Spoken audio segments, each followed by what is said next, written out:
Hello guys, panibagong araw na naman, panibagong pakikipagsapalaran na naman sa kalsada, panibagong buhay at isang magandang araw po sa inyong lahat.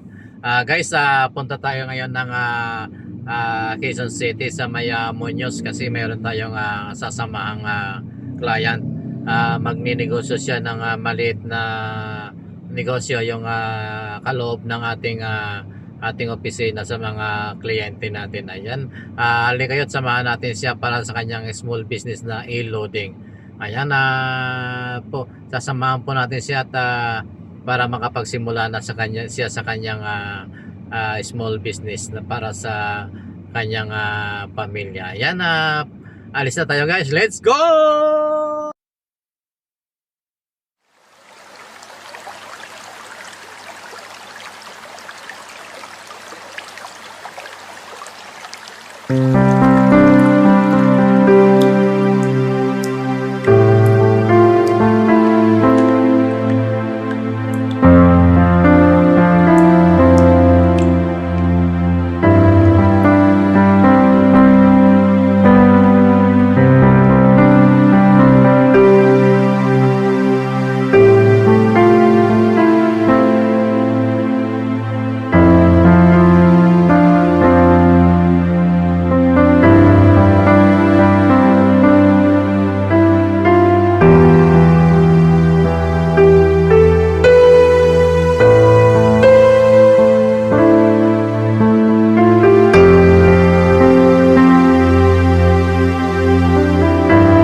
Hello guys, andito na tayo ngayon sa Lemon Square sa may Munoz Quezon City, dito sa may EDSA. Sinamahan natin yung ating client para sa e-loading business niya. At nandun sila sa loob, lumabas lang tayo para mag-update ng konti. Ayan, maraming salamat po sa mga sumama sa atin sa ating biyahe. At pagpalain po tayo ng Panginoon at ingat po tayo. Shoutout po sa lahat ng ating mga kaibigan na OFW at ingat-ingat po tayong lahat. Ayan, salamat po. Bye-bye.